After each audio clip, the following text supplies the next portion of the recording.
You just realized your business needed to hire someone yesterday. How can you find amazing candidates fast? Easy. Just use Indeed. Stop struggling to get your job post seen on other job sites. With Indeed sponsored jobs, your post jumps to the top of the page for your relevant candidates, so you can reach the people you want faster. According to Indeed data, sponsored jobs posted directly on Indeed have 45% more applications than non-sponsored jobs. Don't wait any longer. Speed up your hiring right now with Indeed. And listeners of this show will get a $75 sponsored job credit to get your jobs more visibility at Indeed.com/ARTS. Just go to Indeed.com/ARTS right now and support our show by saying you heard about Indeed on this podcast. Terms and conditions apply. Hiring? Indeed is all you need. And now, stay tuned for the mystery program that is unique among all mystery programs. Because even when you know who's guilty, you always receive a startling surprise at the final curtain. In the Signal Oil program, The Whistler.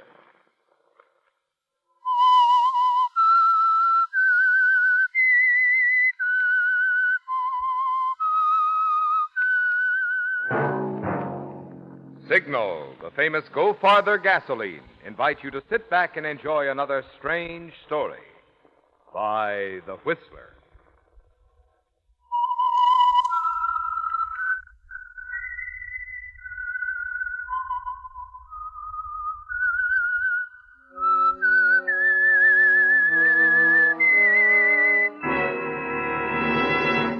I am the Whistler, and I know many things, for I walk by night. I know many strange tales hidden in the hearts of men and women who have stepped into the shadows. Yes, I know the nameless terrors of which they dare not speak. And now for the Signal Oil Company, The Whistler's strange story. Devoted Couple.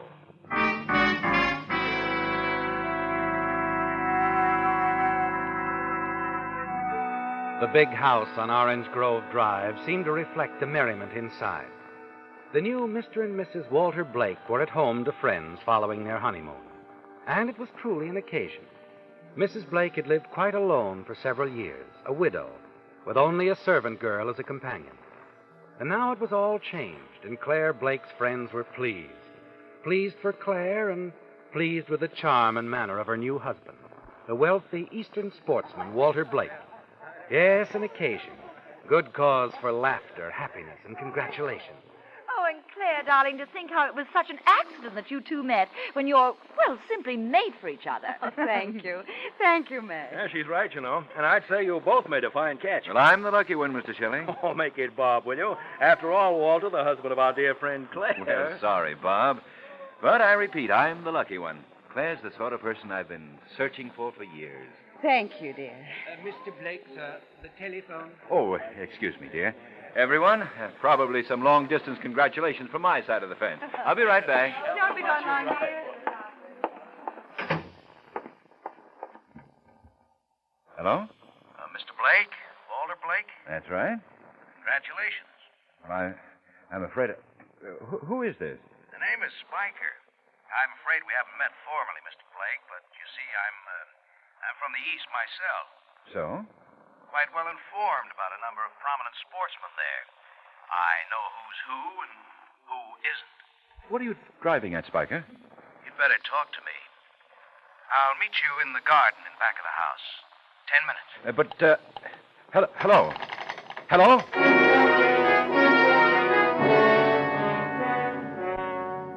Well, Walter, who is he, and what does he want? The questions race through your mind. You can't place the name Spiker, not at all. But you know one thing, you have to meet him. Have to watch your opportunity and slip away from Claire and her friends. And make your way out into the garden in back of the house. Over here, Mr. Blake. Oh. Spiker? That's right. Now, see here, I don't want you to get the idea that because I've come out here like this that you're worried, scared? Oh, no, Mr. Blake. Not that. Come on, I haven't much time. What's this all about? What's it all about, eh? Well, it's all about you, Mr. Blake. I know all about you. You see, I was paid my regular fee just to find out all about you. Your regular fee? I'm afraid I'm a private investigator, Mr. Blake. A private investigator? Been checking on you for several weeks now. Hired by the present Mrs. Blake. Claire? Claire hired you? Yes, to look into your background. Find out the truth about you before she listened to your proposals, went ahead with the marriage. I don't believe it. Because she went ahead with the marriage, you mean? No. No, simply I don't believe that Claire would stoop to such... Oh, come off it, Mr. Blake. Walter, it's no time for pride. If it'll help your feelings any, her attorney did the insisting, but the fact remains. That you investigated me. Found out out that Walter Blake, wealthy sportsman, is about as wealthy as I am. Then why on earth did Claire go through with it? She said nothing. Why did she marry him? Mr. Blake, I dreamed up a beauty. Handed you a character, bank account, and background that made it ridiculous to even think you had anything but love and devotion in mind. You're a very amazing person, Mr. Spiker. Oh, not too. Let's just say I'm human, that I had myself in mind. Wanted my share. Of course. What else? How about Mrs. Blake? Quite well off, isn't she? Yes, she's very well off, as you put it. The sort of person I've been looking for years. Yeah. My card, Mr. Blake. There's an address. Not a very fancy place, to be sure, but a place to hang my hat. And a place where you can start sending money. Starting, say, tomorrow. All right, Spiker. Starting tomorrow.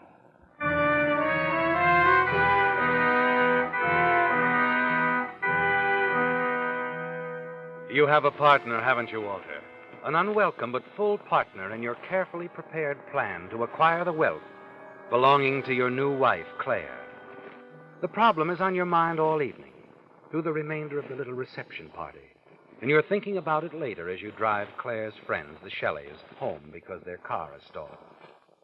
And then alone in the car on your way back home to Claire, you hit upon a solution. Yes, Walter. You find the only kind of answer to this sort of thing. The only kind of answer you know.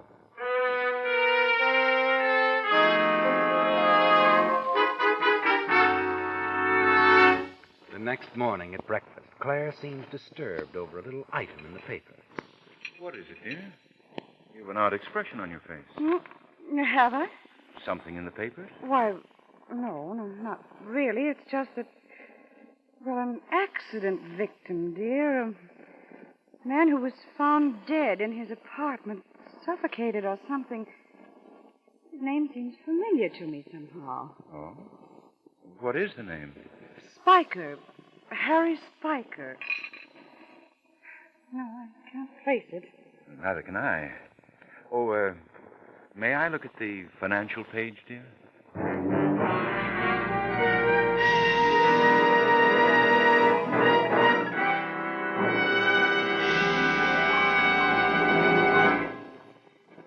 You know, friends, in addition to being summer, this is also the time of year when more and more drivers switch to Signal, the famous Go Farther gasoline. Vacation-minded folks just naturally go for Signal's good mileage. But mileage, mind you, is only half of Signal's story. Just you talk with a few Signal customers, and you'll find they're equally enthusiastic about Signal's performance. After all, in order to give you such good mileage, today's Signal has to help your motor run more efficiently. And when your motor runs more efficiently, naturally you also enjoy quicker starting, proud pickup, and smooth, purring power, the things that make driving more fun. So to get the most out of your vacation dollars, make the friendly Signal stations you'll find throughout the Pacific Coast states your headquarters for happy mileage. And even if you're not planning a vacation trip, well, any time is a good time to power your car with Signal, the famous Go Farther gasoline.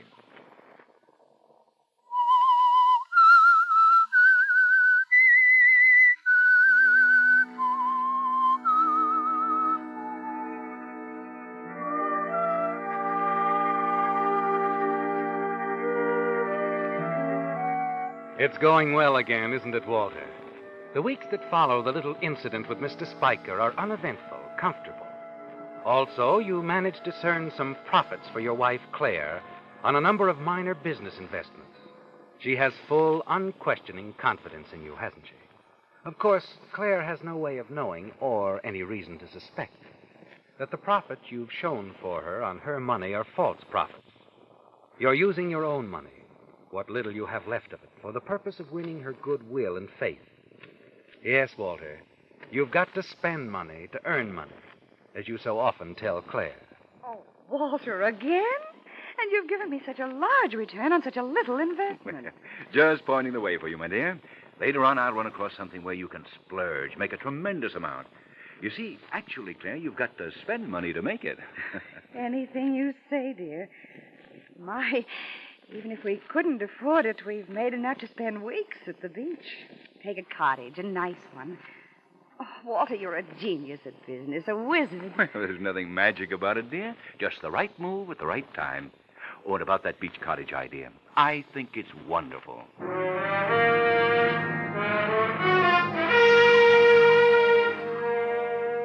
Yes, Walter. You're sure that before too long, Claire will be turning everything over to your management, giving you power of attorney. It's perfect, isn't it? Going more smoothly than you anticipated. At the beach, Claire's confidence even inspires her to hire a social secretary. Your new wife is blossoming out, Walter, taking an interest in things. But you find another kind of interest in her new secretary, a girl with Titian hair and laughing blue eyes. And it all begins on the day you first meet her when you drive back to the beach from town, go for an afternoon swim, out to a raft just offshore. She's sitting there as you swim up. Huh? Oh, I didn't notice I had an audience. You swim very well. You're Mr. Blake. That's right. Oh, and you're Nadine Wilson. Yes, I'm Mrs. Blake's new secretary. Well. Oh, my, I wish I could swim as well as you do. Oh, not as good as I used to be. Out of shape, I'm afraid. Oh, I wish you'd help me. I'm glad to. Yeah. It's the stroke. I just don't get that overhand business and the breathe in and breathe out. I keep drinking in half the ocean. Well, we'll try to correct it. Yes, we'll try to find some time together every day if you wish, Miss Wilson. It'll be a pleasure.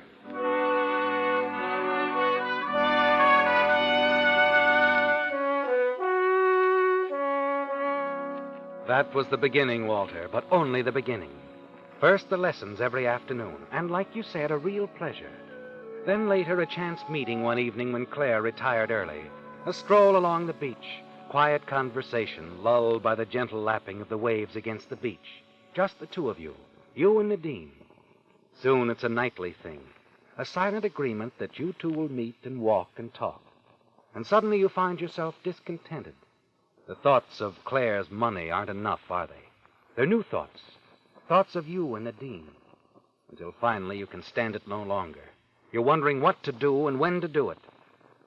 Until suddenly Nadine brings everything up short. Mr. Blake?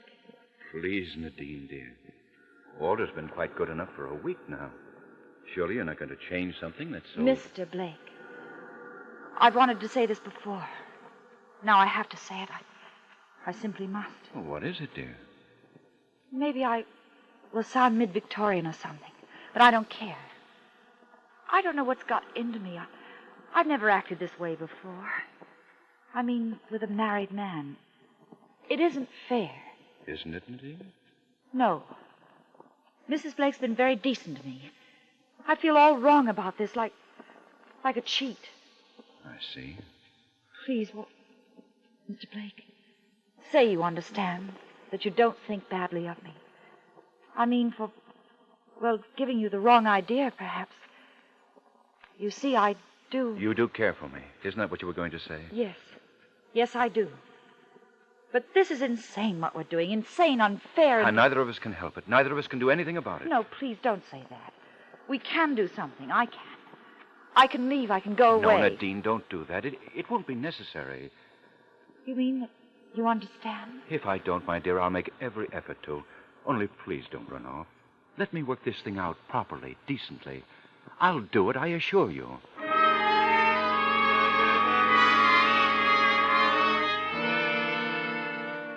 The proper, decent thing that you promised Nadine would involve a divorce, wouldn't it, Walter? Yes, complete freedom from Claire. Divorce. That would clear the way for you and Nadine, wouldn't it, Walter? But you don't intend to take that step, do you? Divorcing Claire would leave you penniless, and that doesn't fit in with your plans. Plans that will make you a wealthy man on Claire's death.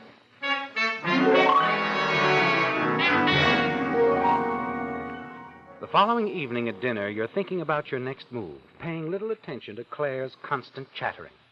That is, until something she says causes you to look up at her. What? What was that, darling? Oh, the Grangers, darling. I promised Madge we'd drop over this evening. Oh, I wish you hadn't, Claire. Well, I didn't know you had plans, Walter. Well, it's just that Emerson is coming over here. Emerson? Well, you introduced me to him at the country club last month. Oh, yes, of course. He's in insurance or something. Yes, insurance. That's why I asked him over. Oh, darling. Well, it's the sensible thing to do. If anything happened to me, Darling, don't talk like that. Well, really, Claire, now let's face it. You're right, of course, but I just don't like to think of those things. You don't have to, darling, but I do. It's a responsibility. I owe it to you. Oh, Walter. Oh, really, Claire, I'd feel much better about everything. Well, I suppose if you've made up your mind. I have, darling. It'll be the best investment I've ever made. Believe me.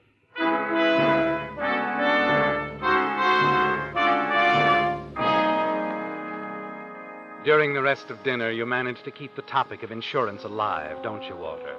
And you can tell Claire is interested. You almost know what she's thinking. Yet you're a little disappointed once dinner is over and she decides to go on to the Grangers alone. You'd hoped she'd remain, sit in on your conversation with the insurance agent. You spend an hour in the study with Mr. Emerson discussing your insurance plans in detail. And then a few minutes after he's gone, you hear Claire in the entry hall. Walter? In the study, darling. Have a nice visit. Very. Oh, well, you were alone. What? Oh, you mean Emerson? Well, he left a few minutes ago. Oh, dear, and I came back early hoping he'd still be here. Oh? Yes, I've been thinking things over, Walter. About the insurance, I mean. Now, Claire, I've already agreed to take it. Well, that's fine, dear. But if you take out insurance for me, I want to take out insurance for you. Oh, now, really, No, please, I've made up my mind. You'll call Mr. Emerson in the morning and ask him to come out again, won't you, Walter? Well, Ask him to lunch tomorrow, why don't you? And we'll talk, hmm? All right, Claire. Whatever you say.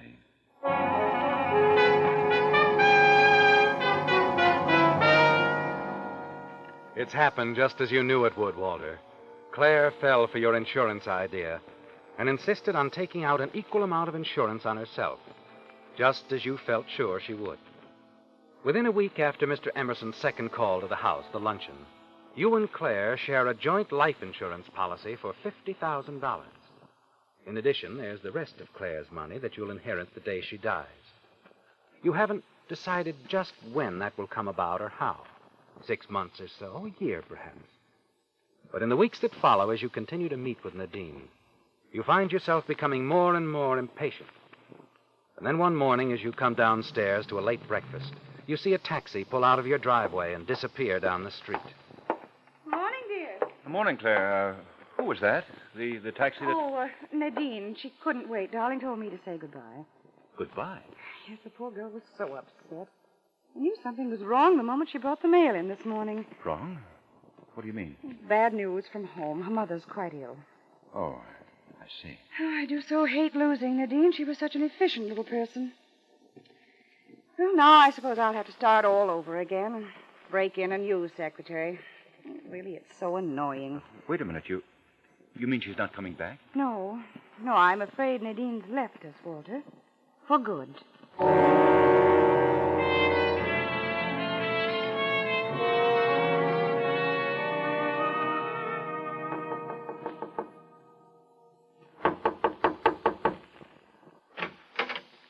Walter. Hello, Nadine. Didn't think I'd find you, did you? I didn't think I would myself. Walter, please go away, please. I've been looking for you all week. Please let me come in. But I told Mrs. Blake that I was... That you were going east? I couldn't believe that. How did you find me? Through one of the employment agencies. Why, Nadine? Why did you run away? just couldn't stand it anymore, Walter. Living in the same house, being near you, and yet... I've missed you terribly. House is like a tomb now. Those walks at night along the cliffs. That's when I miss you so much. Walter, listen to me. It's no use. I just don't want things the way they are now. It's better that we forget it ever happened, forget each other. Just like that? Just like that. No. No, it isn't quite that simple. I am going away, Walter. I've got a new job. Where? What difference does that make? Where, Nadine? There really isn't a new job, is there? No. But don't you see, Walter, I've got to get away. A new city, I don't know where, a new job, new friends. They do wonders for a girl, so I understand. Oh, look, darling, we can... Please, Walter, I've made up my mind. This is the way it's got to be. I don't suppose I'll ever see you again? I don't know. We'll see how it works out. Who knows, I might come crawling back on my hands and knees in a week. And perhaps not. All right, Nadine. Let's see how it works out. But promise me one thing. Yes? You'll let me know where you are. You'll write. Please, Nadine. I must know. All right, Walter. I promise. You're afraid you're going to lose her, aren't you, Walter? Once she's gone to another town, a new job, and new friends. Nadine's an attractive girl, and she'll find someone else, you're certain of that. Someone who'll help her forget you. But that isn't going to happen, is it? No. You're not going to give her the chance to forget you, Walter. And that means you've got to speed up your plans to get rid of Claire.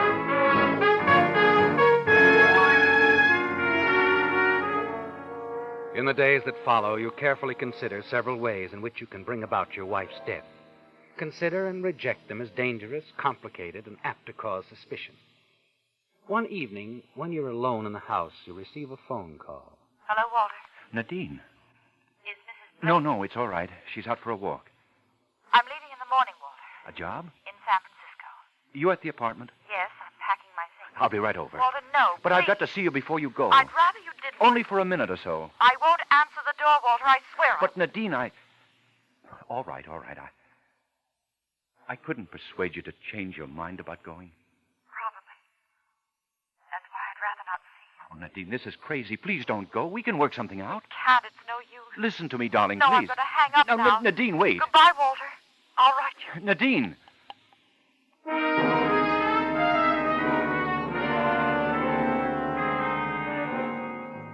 You replace the receiver, walk slowly across the room, and step out onto the terrace. As you light a cigarette, you notice your hand is trembling. And you know that the murder of your wife must take place soon, very soon. Hello, darling. You turn and watch Claire coming up the path toward you. You're annoyed, aren't you, Walter? You wanted more time alone to think. You're back early. It's turned rather chilly. I just came back from my coat. Well, I'll get it for you. Oh, no, don't bother, dear. I want to change my shoes, too. The path along the cliffs is rather slippery. Oh? The rain today. Oh, yes. Yes, the path can be dangerous after a rain. Claire, Now, don't fret. I'm always quite careful. It's as simple as that. I'll walk along the cliffs. Oh, Claire. Yes? I think a walk would do me good. Mind if I join you? Why, of course not, darling. Love to have you walk with me. Be right back.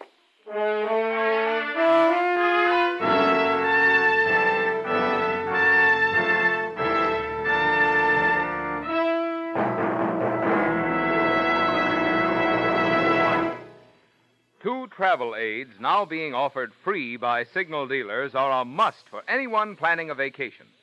The first is a 20-page guide to where to eat and sleep. Called Lane's Guide, this handy pocket-sized booklet includes a representative selection of eating and lodging places in 350 cities and towns throughout 16 western states. Prepared by an independent travel organization, it contains much useful information, such as whether the lodging place has facilities for swimming, whether prices are low, medium, or high, and in the case of motels, whether kitchens are available. The second free travel aid is Signal's State Maps. In addition to the usual road information, Signal Maps contain handy extras, such as a radio log showing where to dial the popular network stations as you travel, a list of interesting places to visit, a Western state's mileage chart, and enlarged sections of metropolitan areas. Remember, both of these Signal travel aids are free. The 20-page guide to where to eat and sleep and the state maps. Remember where to get them from any of the friendly independent dealers throughout the Pacific Coast states who feature Signal, the famous Go Farther gasoline.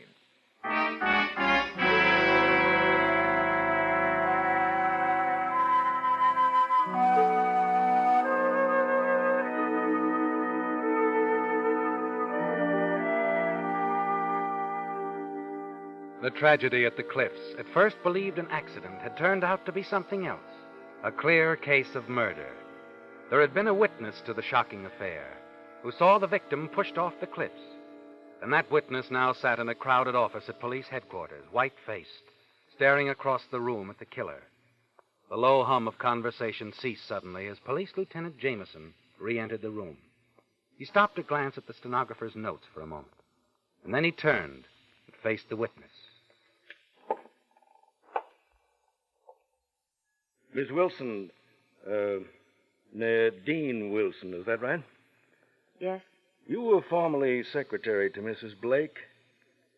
yes. How'd you happen to be at the cliffs at the time of the murder? Miss Wilson, I asked you how I you... was on my way to meet Mr. Blake. A meeting had been arranged? No. You see, I had planned to leave town, but at the last minute I changed my mind. I wanted to tell him that. Mm-hmm.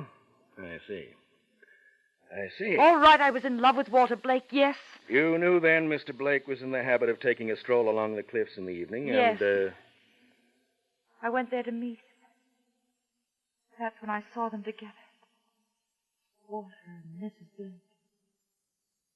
When I saw the killing. Thank you, Miss Wilson.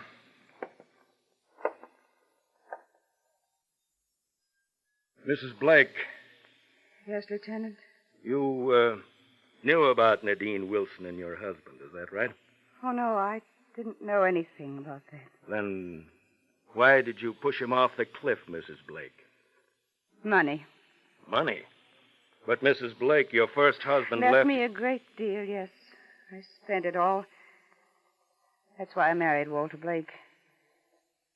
Recently, for many reasons, I began to suspect he had no more than I have. I see. So you persuaded your husband to take out a $50,000 insurance policy? No. No, the insurance was his idea. The joint policy, proceeds payable to the survivor, was my idea. Why? Just a gesture of affection, Lieutenant. At the time, I still thought Walter was wealthy. Later, when I was sure he didn't have much money, I realized I'd allowed him to trick me into that joint policy for $50,000. So I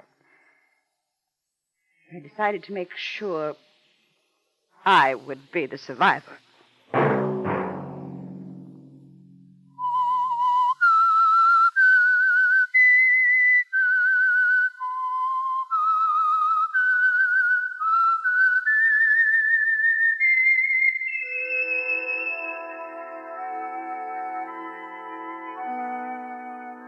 Let that whistle be your signal for the Signal Oil program, The Whistler, each Sunday night at this same time. Brought to you by the Signal Oil Company, marketers of Signal gasoline and motor oil, and fine quality automotive accessories. Many drivers, when buying gasoline, forget what a big part of the price goes for tax. In fact, every time a driver in the average Western city buys $1 worth of gasoline, tax adds 33 cents to his bill. In other words, the tax you pay on 3 would give you a 4th gallon free.